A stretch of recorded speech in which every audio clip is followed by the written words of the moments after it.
Bob Semple. Un des tireurs était allongé sur un matelas posé sur le moteur. La Nouvelle-Zélande a construit un char à partir d'une carte postale américaine. 1940. La Grande-Bretagne avait perdu son matériel à Dunkerque et ne pouvait plus approvisionner ses colonies. Les troupes japonaises envahissaient l'Asie du Sud-Est. Toute la puissance blindée de la Nouvelle-Zélande se résumait à 6 véhicules blindés de transport de troupes. Le ministre des Travaux publics Bob Semple a trouvé une solution. Son ministère disposait de 100 tracteurs Caterpillar D8. Sans le moindre plan, à partir d'une carte postale américaine montrant un tracteur transformé, les ingénieurs ont recouvert l'engin de plaques de manganèse ondulées et l'ont armé de 6 mitrailleuses Bren. Le 8e membre de l'équipage était allongé sur un matelas posé sur le moteur et tirait à travers une ouverture dans le blindage. Le char pesait 25 tonnes, pouvait s'élever à 3,5 mètres de hauteur et atteignait une vitesse de 8 km à l'heure. Pour changer de vitesse, l'engin devait s'arrêter complètement. La seule sortie était une porte arrière prévue pour 8 hommes. L'armée a recommandé de ne plus en construire. Les Japonais ne débarquèrent jamais. En 1944, un exemplaire fut envoyé dans le Pacifique après qu'on lui eut retiré son blindage. Saint-Chamond. La France a construit un char incapable de franchir les tranchées. C'était pourtant précisément sa mission. 1917. L'armée française avait un besoin urgent de blindés pour percer les positions sur le front occidental. Une entreprise reçut une commande de 400 exemplaires, non parce que son projet était le meilleur, mais parce qu'elle avait obtenu ce contrat en contournant le commandement militaire. Le général Estienne, créateur des troupes blindées françaises, a pris cette commande après coup. Le défaut était inscrit dans la conception dès le premier jour. La caisse du véhicule dépassait largement à l'avant des chenilles. Le nez restait suspendu dans le vide. En tentant de franchir une tranchée, la partie avant s'enfonçait dans le sol. Les chenilles perdaient leur adhérence et tournaient à vide. Pour viser une cible avec le canon, le conducteur devait faire pivoter le char tout entier. Le 5 mai 1917, 16 exemplaires entrèrent au combat pour la première fois près du moulin de La Faux. La plupart restèrent embourbés dès les premières tranchées. Seuls 3 furent détruits au combat. Les ingénieurs tentaient de corriger l'engin après chaque combat. À partir du 165e exemplaire, le canon fut remplacé. Des rouleaux en bois furent ajoutés sous le nez. Aucune modification ne résolut le problème principal. Le nez restait trop long pour les chenilles. Sur les 400 exemplaires construits, il n'en restait pas plus de 200 à l'armistice. T-35. Un char soviétique à 5 tourelles a parcouru 500 km et aucun exemplaire n'y a survécu. L'Union soviétique ne construisait pas le T-35 comme un engin de combat. On le construisait comme un symbole. Depuis 1933, ces géants à 5 tourelles défilaient sur la place rouge à chaque parade. 5 canons, 10 hommes d'équipage, 58 tonnes d'acier. Leur silhouette était imprimée sur des médailles et des affiches. En 6 ans, environ 60 exemplaires furent construits. Le 22 juin 1941, à 0 heure, la 34e division blindée reçut l'alerte. 48 T-35 furent ravitaillés, chargés en munitions et lancés en marche vers l'ouest. Aucun n'arriva à destination. 26 exemplaires furent détruits par leurs propres équipages, à cause de pannes de transmission, de boîtes de vitesse et d'embrayages latéraux.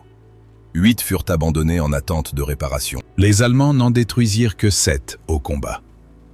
Le conducteur de l'un de ces engins se souvenait plus tard avoir changé 2 boîtes de vitesse en 6 mois de service sans avoir effectué de longues marches. La marche de 500 km au début de la guerre s'est révélée fatale pour la transmission du T-35. Lors du défilé de Moscou en novembre 1941, les 2 derniers T-35 survivants défilèrent. Depuis la place rouge, ils repartirent non pas vers le front, mais vers l'arrière, pour former les équipages d'autres chars. Neubaufahrzeug. L'Allemagne envoya 3 chars lourds en Norvège. Un seul parvint jusqu'à la ligne de front. En 1939, des photographies allemandes de reconnaissance du Neubaufahrzeug tombèrent entre les mains d'agents américains et soviétiques. Chacun d'eux rapporta indépendamment à son commandement la découverte de 2 nouveaux chars lourds allemands, le Panzer V et le Panzer VI. En réalité, Il s'agissait du même prototype, photographié sous des angles différents. 5 exemplaires existaient en tout. Quand l'Allemagne envahit la Norvège en avril 40, 3 Neubau-Fahrzeuge débarquèrent à Oslo, non pour percer une défense, mais pour faire une démonstration de force devant la population norvégienne. Des 3 engins partis vers le nord, l'un tomba en panne avant Lillehammer. Le second fut mis hors service plus au nord. Un seul char atteignit les positions des troupes britanniques et norvégiennes. Le 22 avril, il engagea le combat près de la colline de Ballberg. Les fusils anti-chars britanniques le transperçaient de part en part. Après des dizaines d'impacts, la mort d'un membre de l'équipage et le repli décidé par le commandement allemand, une chose devint évidente. Cet engin n'était pas fait pour la guerre. Le dernier Neubau-Fahrzeuge survivant fut utilisé en 1944 comme cible d'entraînement pour l'apprentissage du tir anti-char par la milice. Aucun exemplaire n'a été conservé. Type 89. Un char moyen japonais que l'armée a déclaré obsolète dès 1937. Il resta pourtant utilisé au combat jusqu'en 1944.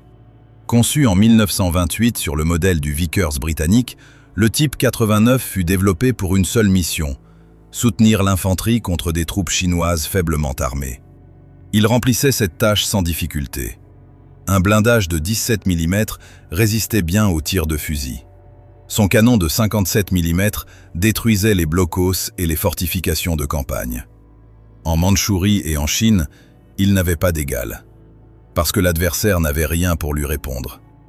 En juillet 1939, 34 exemplaires de ce type affrontèrent les chars soviétiques à Khalkhin Gol.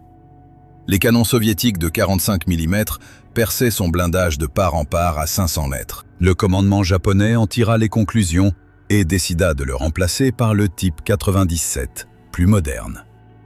Mais la production du nouveau char avançait lentement, si bien que le type 89 resta en service.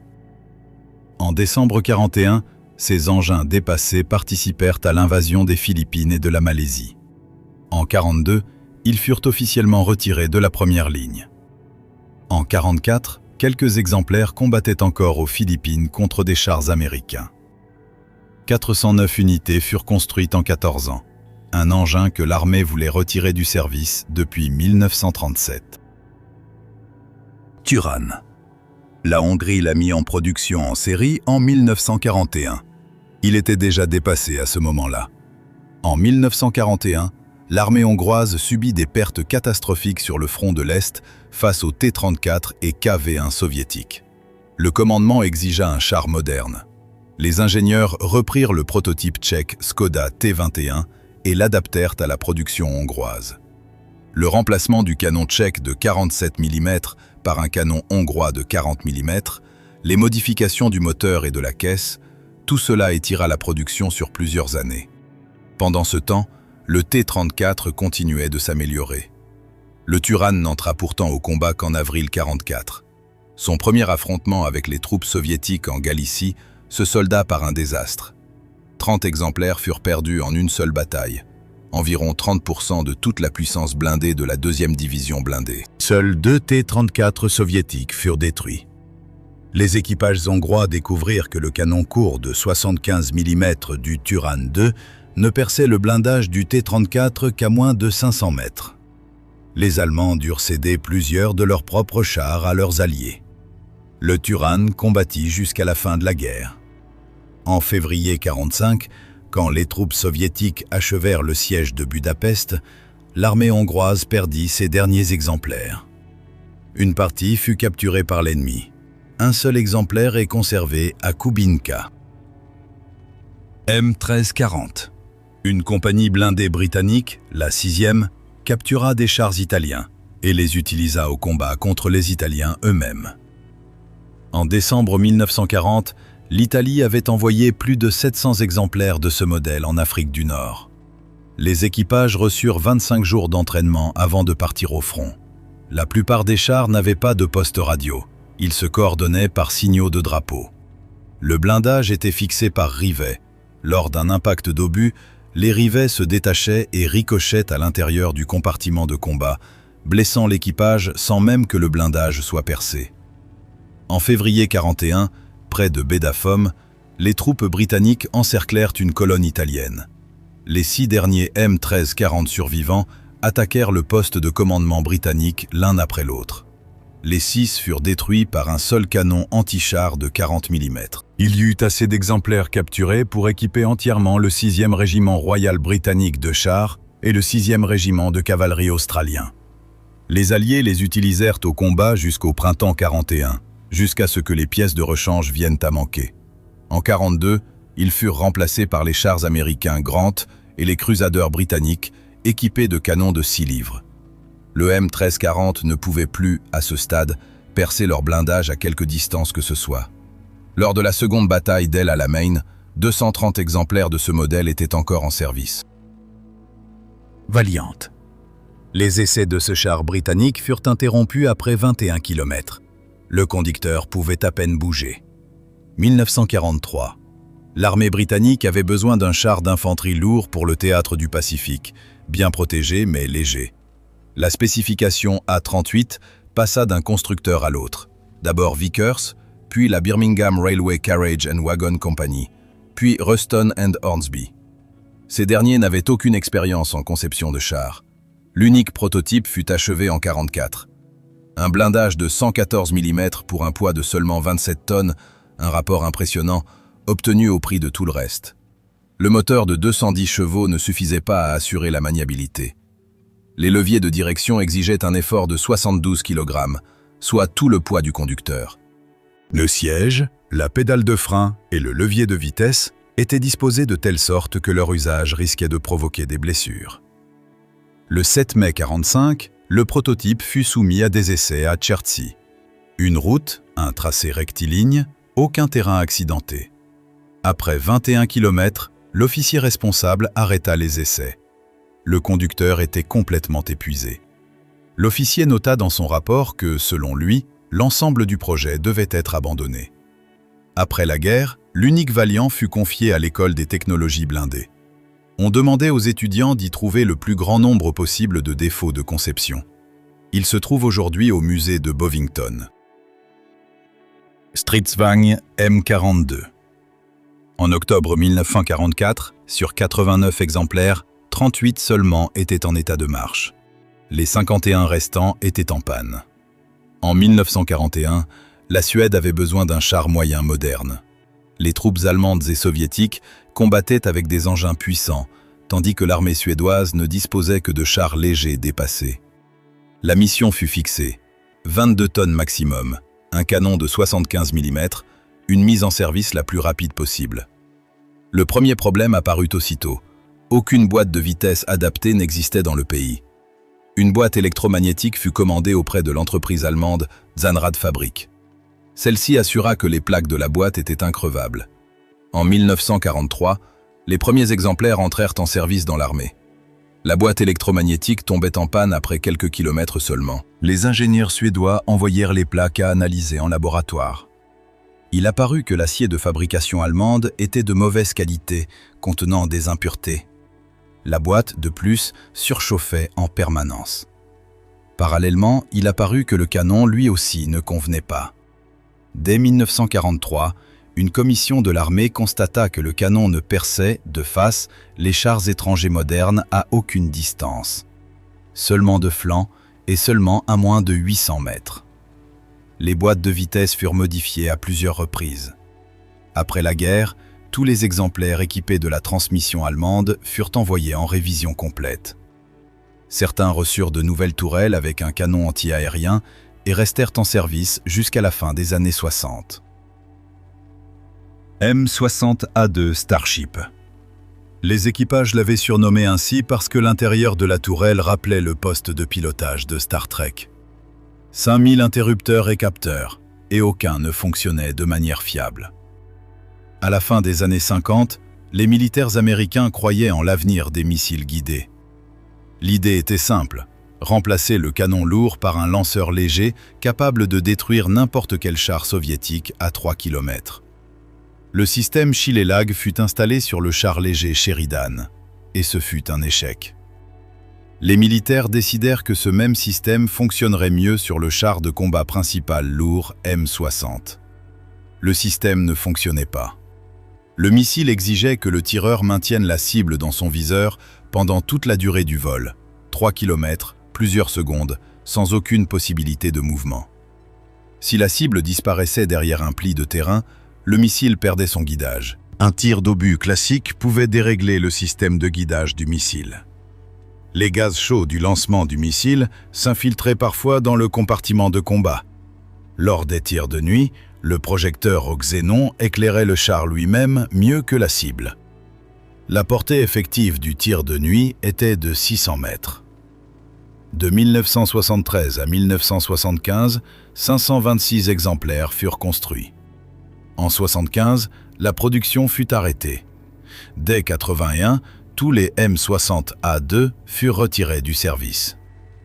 La plupart des caisses furent reconverties en M60A3 standard ou en engins du génie. TR-85. Ceausescu menaça lui-même d'arrêter la production. La qualité était si mauvaise qu'il craignait son propre char. Après l'invasion soviétique de la Tchécoslovaquie en 1968, la Roumanie décida de créer son propre char, indépendamment du pacte de Varsovie. Les ingénieurs reprirent le T-55 soviétique, élargirent la caisse pour un nouveau moteur et développèrent leur propre système de conduite de tir. Sur le papier, tout semblait convaincant. Les plans du moteur du Léopard 1 furent obtenus par des voies clandestines. Les premiers exemplaires entrèrent en service dans l'armée en 1986. Des problèmes apparurent aussitôt. Consommation élevée de carburant et d'huile, fuite constante, panne de moteur et de transmission. Le système de conduite de tir Cyclope ne fonctionnait pas de façon fiable. L'électronique était de mauvaise qualité. Le télémètre laser n'était pas intégré à la lunette de jour. L'ordinateur balistique n'acceptait qu'un nombre limité de corrections. Ceausescu lui-même aggrava la situation. En 1982, il interdit l'importation de composants étrangers pour l'industrie militaire afin d'utiliser les devises pour rembourser la dette extérieure. La qualité chuta encore davantage. À un moment donné, Ceausescu menaça personnellement d'arrêter toute la production à cause de la qualité d'assemblage désastreuse. Les problèmes ne furent résolus qu'après la révolution de 1989, grâce à des pièces étrangères. Aujourd'hui, le TR-85 reste le char le plus faible parmi les armées de tous les membres de l'Alliance de l'Atlantique Nord. Arjun, 35 ans de développement. Au moment de son entrée en service, le char était déjà obsolète 2 fois. En 1974, l'Inde se fixa pour objectif de créer son propre char de combat principal, 40 tonnes, un canon de 105 mm, une mise en service prévue pour 1985. Le bureau d'études n'avait aucune expérience. L'industrie ne disposait pas des technologies nécessaires.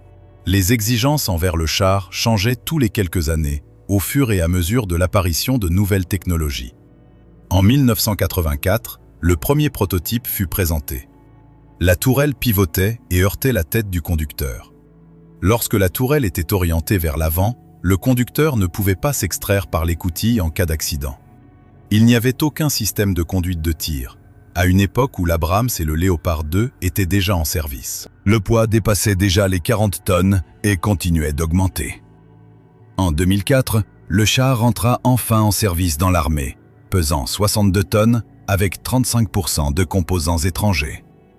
En 2007, des manœuvres dans le désert du Rajasthan démontrèrent que le canon manquait de précision, que la suspension était peu fiable et que le moteur surchauffait au-delà de 50 degrés. En 2015, 75% de l'ensemble du parc de 124 exemplaires était hors d'usage. L'armée indienne continua d'acheter des T-90 russes. L'Arjun resta le symbole de ce qui se produit quand les ambitions devancent les capacités de 3 décennies. Si cette vidéo vous a plu, abonnez-vous et mettez un like. Si vous connaissez un char qui aurait dû figurer dans cette liste, écrivez-le en commentaire.